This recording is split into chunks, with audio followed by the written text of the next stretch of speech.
Hey, my lovelies. Welcome to this episode of Coach Caris, Itchy, Bitchy and guests.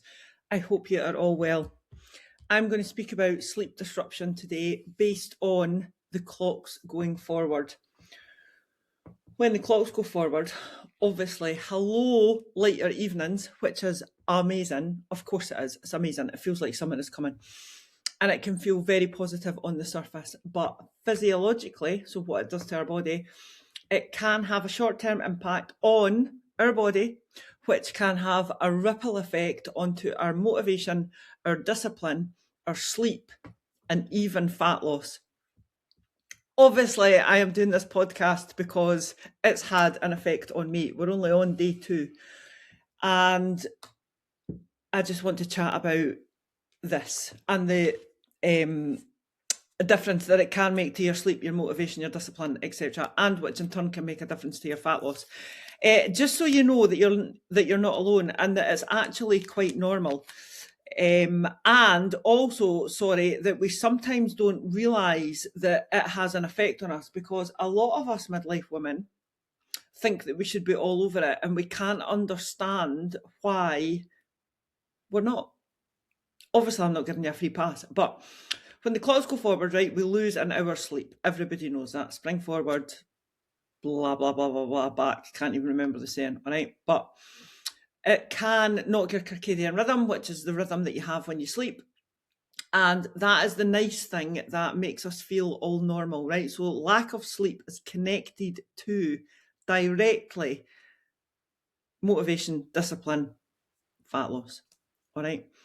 Now, sometimes it can knock your sleep for 1 to 2 weeks. I'm usually about a week, in all fairness, and I have no issue falling asleep, but then I very rarely do have an issue falling asleep. But it does make me slightly groggier in the morning, and it also gives me a broken sleep. So depending on what type of person you are, it could make it more difficult to fall asleep at your usual time.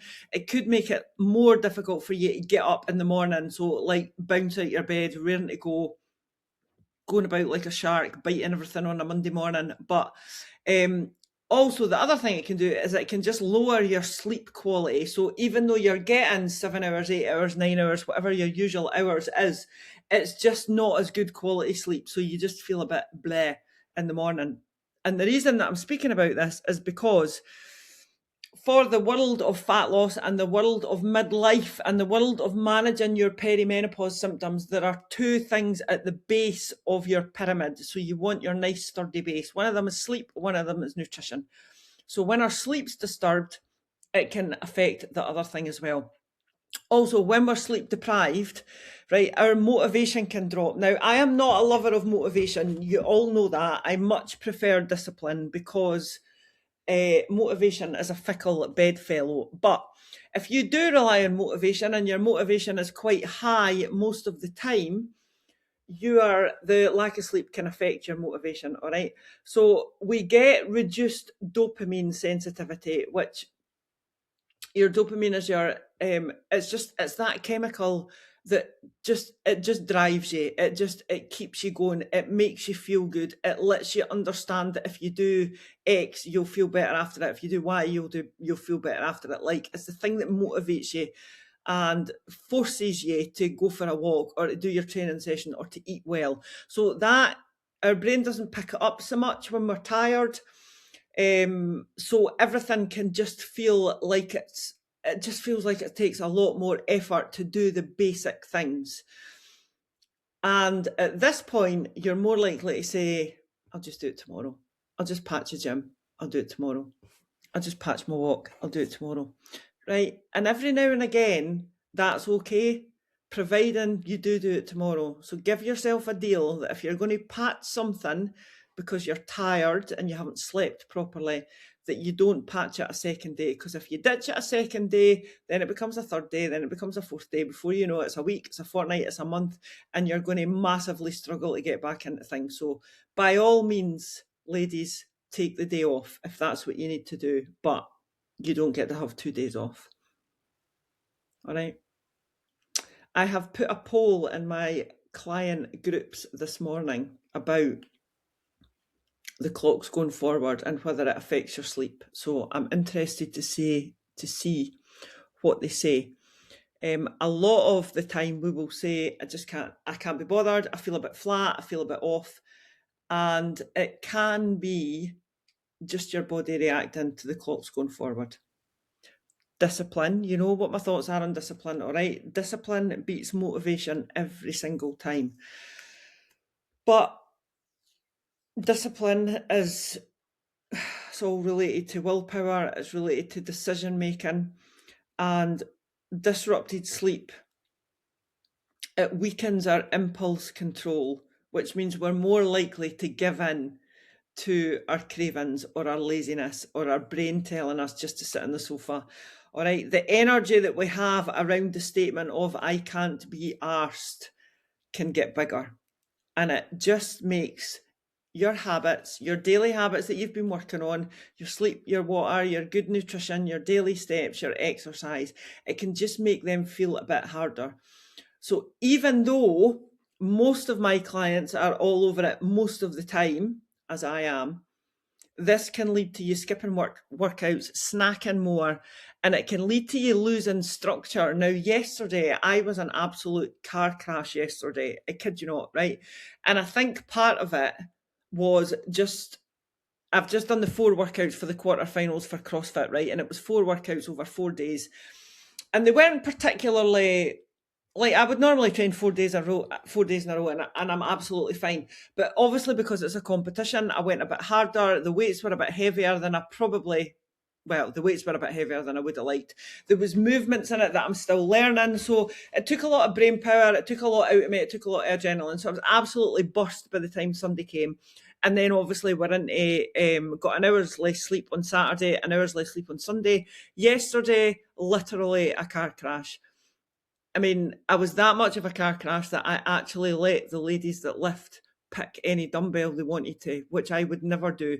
Like, I was like, just take advantage of the fact that I have 0 fucks today, because I'll never let you pick up the 6 kilogram dumbbell or the 4 kilogram dumbbell again. So they were having a riot in the class last night, and I was just like wandering about in a daze. So it does make it difficult, all right? Lack of sleep. Also yesterday, it started off really well. I'd prepped my breakfast, right? I'd prepped all my food. I'd prepped baked tatties for my lunch. And then I got to lunchtime and I was like, do you know what? I'm just going to have 2 bits of sourdough toast on butter and marmalade. It was very nice. And then I had 2 dairy milks. Like, I don't eat chocolate during the day anymore because it makes me want to eat more chocolates. I just usually wait till nighttime. Anyway, it was an absolute riot. Because Cal came home and actually cooked dinner, I managed to get a decent dinner in me. So I had chicken breast done in the air fryer with salad and sprinkles, which was lovely. And then I had a cream egg for after my dinner. I didn't have the calories for that. Of course I didn't. Cream eggs are like 175 calories or something. So I burst my calories and I had a nap. Burst my calories, had a nap, let the ladies that lift do what they want, ate toast. Right? It was just, I was an absolute car crash. Got to bedtime. I did stick to my bedtime routine. I went away and had a shower. I got into my bed, did my journaling. I wrote down the fact that I was an absolute car crash and I wasn't going to let it go on to day 2. And today, I'm absolutely fine. I've been to the gym, I've done my coaching, done my training, walked my dog, got myself a coffee, had a shower. I'm sitting here dressing for the day that I am going to have. Yeah, look, got my jewellery on, my hair's done, got my leopard print cape on, my wedding ring on, all my jewellery, it's all good. All right, so if you are having a riot and you're an absolute car crash, do not let it roll into day 2, right? Right, back to the sleep thing. Hunger and cravings increase, right? When we are tired, we have 2 hunger hormones, ghrelin and leptin, right? Ghrelin tells us when we're full. Ghrelin tells us when we're hungry. Leptin tells us when we're full. The 2 of them work hand in hand, right? So ghrelin is released, we're hungry, we eat. Leptin is released, tells us that we're full, we stop eating. It's dead simple, right? It's basic science. But these can go a bit haywire with lack of sleep as well, which again is why if you're a shift worker or a night shift worker specifically, it can make it more hard. It's also, a lot of people struggle more with fat loss or just generally being decent with their nutrition if they're working away from home, and it's usually down to disrupted sleep, just to it being a different bed, different pillows, different atmosphere, etc. So your ghrelin and your leptin, they get all confused and they don't necessarily work hand in hand. So it just means that you feel constantly hungry no matter what you eat. and your full hormone, it doesn't release enough, so you never actually feel full.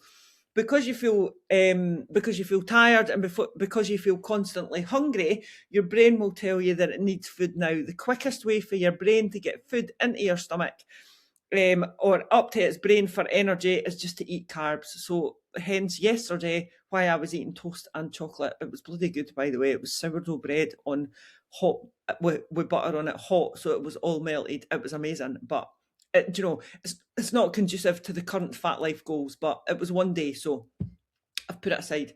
Right, so ghrelin and leptin, they do go haywire when we've got lack of sleep or sleep loss or disrupted sleep, and we just don't feel like we're all over it. So again, it's just about, I'm just telling you this so you can be aware of it. And if you do have a bad day or a day when you're a riot or chaos or a car crash, just ride it out. Just get through the day, do what you need to do, and start again the next day. It's not, you haven't buggered anything up. You haven't undone all your gains. It's absolutely cool.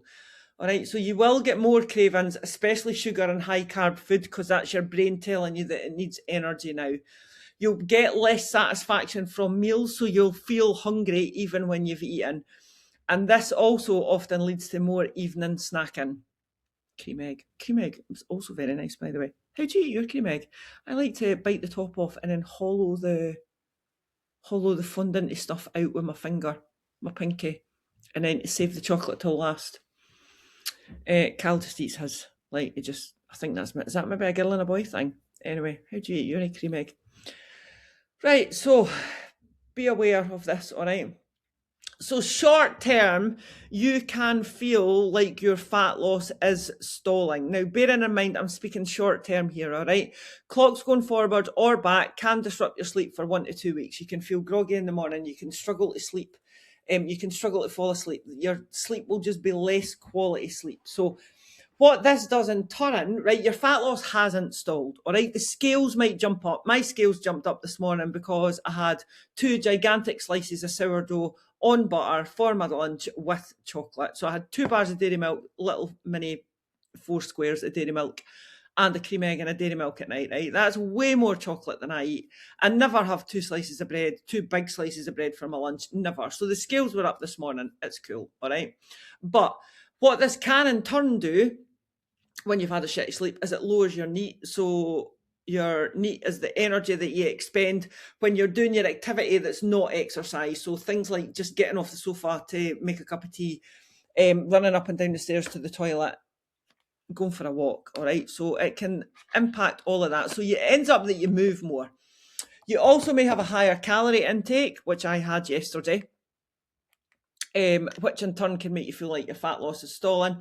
You've got lower training intensity. I didn't train at all yesterday just because I'd done 4 workouts in a row. But if you are struggling and you did decide to patch your gym session, then obviously, that's not the best idea, but it's done now. So just don't let it happen again today. But even if you do turn up to the gym, you might find that your training intensity is less. And again, that's okay. That happens every now and again. It's not an issue. And also your water retention. So when we're slightly stressed and when we lose sleep or our sleep is less quality, we can retain water, and this makes the scales appear heavier as well. So if you've had an off day and you jump on the scales and the scales have went through the roof, this is why, all right? It's not, you haven't gained like 3 pounds of body fat overnight. You're just holding on to water.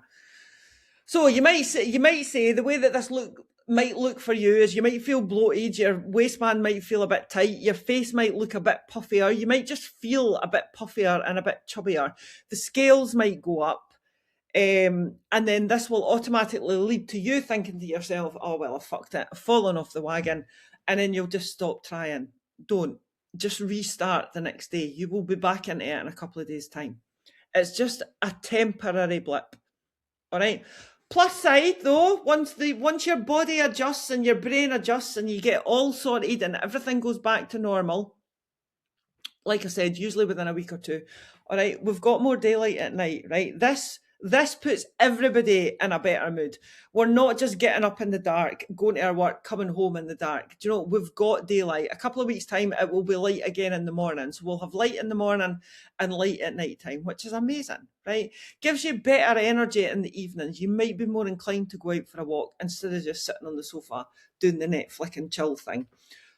It'll give you, there's more likelihood that you're going to walk, that you're going to train, that you're going to be active. And again, this is amazing. Absolutely amazing.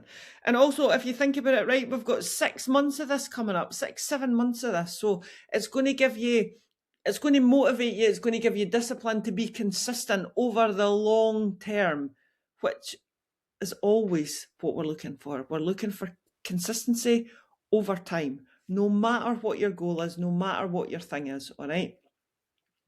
Spring and summer are actually amazing for any fitness, fat loss goal. They are amazing, all right? Especially when your body settles down. So if you feel off this week, right, just cut yourself some slack.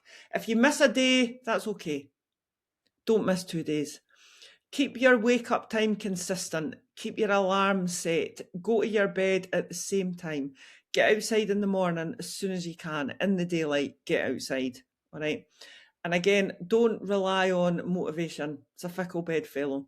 Stick to your minimum standards. If your minimum standards are 10,000 steps, go for a walk. Make yourself go for a walk. All right. And remember, if you have a day off, you've got the rest of the week to catch up. So if you skipped your 10,000 steps today, get them done over the next 6 days. It really isn't a problem. Just think about getting your goals done for that week. Just expect your hunger to be slightly higher. Plan for it. Get more protein in. Keep your structure. And finally, just lower your bar slightly. Do your minimum standards. That is enough. Yeah. The clock's changing. It doesn't destroy your goals. It doesn't break your fat loss. It doesn't stop you getting ripped. It doesn't do any of that. It just might disrupt the behaviours that you need to do to get to your goal. If it's for a day, amazing. Don't let it run over into the second one, ladies. All right, my lovelies. Thanks for listening. Speak to you all soon. Bye.